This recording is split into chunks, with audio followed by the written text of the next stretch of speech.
Bonjour, bonjour à tous. Nous voici au Japon, dans le stade international pour cette tournée du côté du Japon pour le Paris Saint-Germain de Luis Enrique, mais également, mon cher Greg, bonjour, pour l'Inter Milan de Simone Inzaghi.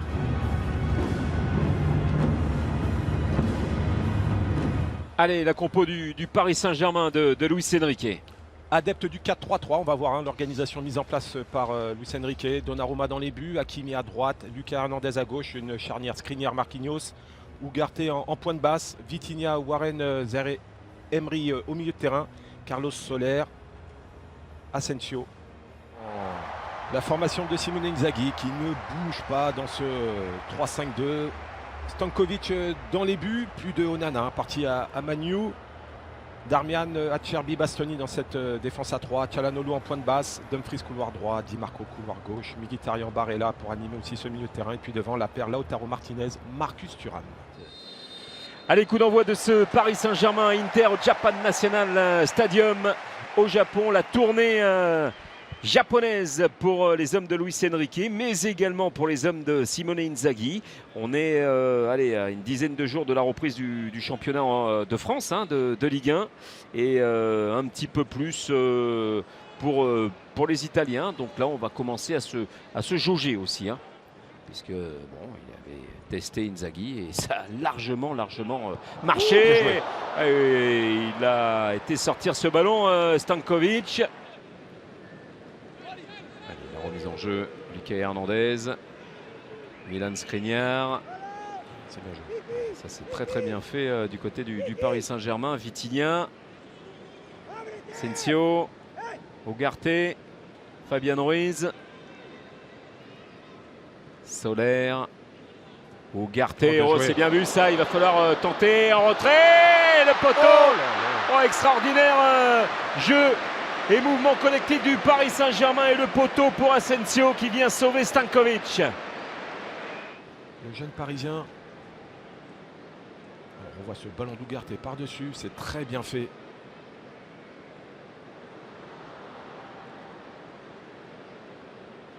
C'est bien joué de la part de Soler, ce qui permet à Asensio d'enchaîner une touche sur son pied gauche.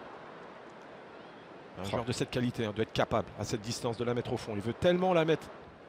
Qu'il soit habitué, chez nous c'est comme ça. Et attention à la patte droite aussi d'Hakimi. Hakimi peut frapper fort. Les deux hommes se sont parlé et c'est parti pour Achraf Hakimi. C'est complètement manqué, c'est largement hors cadre au quart d'heure de jeu. Toujours 0-0 entre Paris et l'Inter, avec pour l'instant une domination du Paris Saint-Germain. Oui, clairement. Ils sont dans un temps fort, il y a eu de belles situations et notamment ce poteau d'Asensio. On rappelle donc sur le banc, il y a Neymar, il y a Marco Verratti, ballon perdu par Di Marco. C'est assez inhabituel de la part de Di Marco. Soler, et ça revient plein axe, Fabian Ruiz. Il est resté collé à son pied le ballon sur sa première touche. Voilà, cet enchaînement-là, ça reste collé sous la semelle. S'il arrive à l'amener directement, il aurait gagné du temps face à Çalhanoğlu. Travail de la part de Soler, de Asensio, pardon. Et on le retrouve Asensio. Il régale en plus avec ce ballon dans les pieds de Achraf Hakimi. Zahir Emery avec Fabian Ruiz. Peut-être là une frappe lointaine sur son bon pied. Et il est contré avec le retour de Matteo Darmian. Et un ballon qui ne sort pas avec Thuram qui était là, avec Dumfries également. Ça y est, ça s'anime aussi du côté de l'Inter. Et c'est Thuram qui est allé traverser tout le terrain pour récupérer cette balle. C'est bien vu, Lautaro Martinez devant Achraf Hakimi. Di Marco, Lautaro Martinez. Lautaro, il va vouloir frapper de loin. Elle est légèrement déviée cette balle. Sans problème pour Donnarumma, alors que Barella l'a réclamé dans les pieds. Mais il a tenté, Lautaro. Et là, c'était une énorme séquence des deux côtés. L'action des Parisiens. Et d'un seul coup, on apprend que voilà, il y a la Juve qui est dessus, mais moi je mets toujours un petit bémol parce que il peut toujours y avoir un revirement encore de situation. Lucas Hernandez, le relais. Un peu compliqué là. Un tout petit peu compliqué. Ça y est, c'est levé. Luis Enrique. Toujours des soucis dans la finition. Là, il y a encore un bon travail de Lucas Hernandez. Il cherche un relais. La bonne remise d'Asensio. Techniquement, c'est bien fait. Il y a des chèques qui font la différence, c'est toujours pareil. C'est une distance idéale. Ouais, et à la patte gauche de Di Marco, mais il s'efface avec Hakan Çalhanoğlu. C'était cadré, mais c'est quand même directement sur Gigio Donnarumma. Et il décale légèrement ce ballon pour que le mur n'ait plus d'utilité. Ça lui ouvre l'angle. Ouais, il n'y a pas assez de puissance. Hein. Trop dans l'axe. Déjà trop dans l'axe, et puis regardez. Hop, il est dévié ce ballon. Il est freiné aussi hein, dans sa course par Hakimi. Il essaie d'en trouver des solutions. On voit tout à l'heure hein, ce corner qui a bien failli surprendre tout le monde. Le poteau. Ah, il y a des situations pour les hommes de Luis Enrique. Sous l'œil de Neymar, qui a fait quand même une grosse préparation, même personnelle, hein, quand il était au Brésil, chez lui. Voilà. Il n'y aura pas de relance de Gigio Donnarumma. C'est la fin de cette première période. Sur ce score de 0-0 entre Paris et l'Inter. Mais pas mal de choses intéressantes pour Asensio et ses copains. Marquinhos. Hakimi. C'est bien fait. Ouais, c'est ressorti proprement à chaque fois par les Parisiens. Et Zahir Emery. Oui, il a du gaz. Et ça, c'est de bonne aloi. Hein. Et oui, il va falloir compter sur lui. Oui, il semblait un peu écraser cette tentative de Vitinha, mais ça passe pas loin du poteau de Stanko. C'est venu de cette percussion du Titi parisien encore une fois.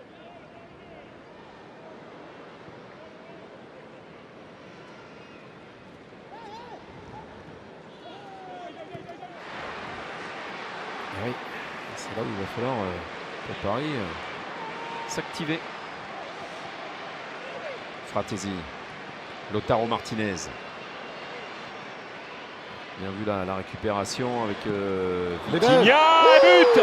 Magnifique tentative de la part du Portugais Vitinha. Et voilà le Paris Saint-Germain qui mène 1-0 avec une frappe magnifique qui vient se loger dans la lunette de Filip Stanković. 1-0 pour Paris. Il est écœuré là, Filip Stanković. Hein. Elle est belle cette frappe. Autant il a écrasé sa première tentative tout à l'heure. Et là, il a toute la latitude d'avancer. Bastoni ne sort pas. Ah, il y a un sacré espace là pour pouvoir frapper. Ah, elle flotte, elle fuit Stanković qui n'arrive pas à pousser sur ses jambes.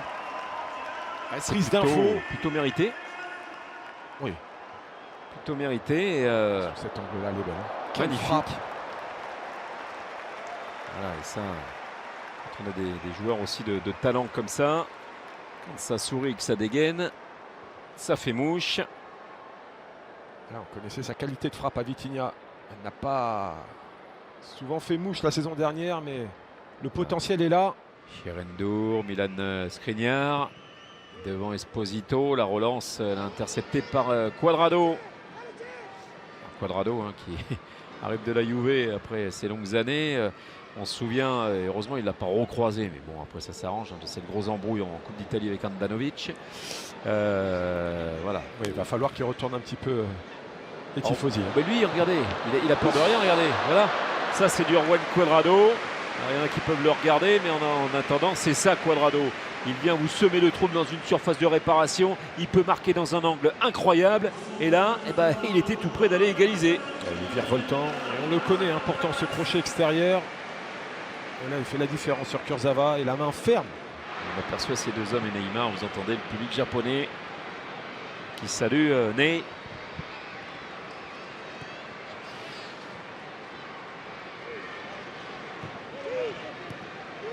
C'est bien joué. Bien fait Cuadrado, la déviation avec Fratesi à droite et Esposito. Il va y aller, Fratesi, Esposito. C'est bien joué. L'égalisation à la 81e minute sur ce ballon perdu par les Parisiens. Le contre mené de fort belle manière. Récupération Cuadrado, Fratesi qui transperce, Esposito qui marque. Un but partout entre Paris et l'Inter. Tout est bien fait sur cette action. Et la bonne surface utilisée par Esposito. On voit ce bon relais.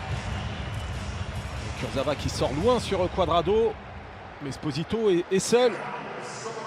Défense parisienne déséquilibrée. Le bon ballon de Fratesi qui permet à Esposito d'enchaîner en une touche. Et le plat du pied fort au ras du poteau aura suffi pour tromper Donnarumma. Esposito, on le rappelle, qui a 21 ans et qui a bien failli trouver la Serie A avec Bari. Ah, il a souvent été prêté, hein, formé depuis 2015 à l'Inter. Il est prêté à la Spal, Venise, Bâle, Anderlecht, Bari. Oh, il a vu du il a vu du monde, mais ça forme aussi. Hein. Correa, Fratesi, Esposito. Et derrière, ça fait 2-1 avec ce ballon qui arrive dans les pieds de Sensi. Les deux nouveaux entrants qui sont en train de faire chavirer le Paris Saint-Germain sur des coups de butoir dont on a l'habitude avec l'Inter, mais pas avec ses joueurs. Ouais. Très bien huilé. Ouais, dans la foulée de cette égalisation, on voit ce mouvement. Le bon déplacement de Correa qui va patienter. Fratesi qui fait la différence par sa course. Encore une fois, il aime se projeter comme cela dans la surface. Deuxième fois, passeur. Prise d'info. Il y a cet appel d'Esposito qui permet à Sensi de se retrouver seul. C'est très bien joué de la part des interistes. Sensi, impeccable sur ce coup-là. Ce plat du pied, totale efficacité. Lui qui a disputé 28 matchs avec Monza la saison dernière. Il a inscrit 3 buts. Et bon, c'est vrai qu'il y a eu cette hésitation, Monza, de le conserver. Ouais, je ne pense pas qu'il y ait d'autres situations après ce coup franc.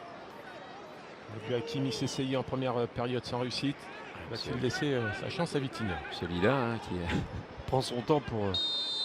Voilà, ça y est, il a sifflé. C'est parti pour le Paris Saint-Germain. C'est parti pour Vitinha. Et c'est manqué.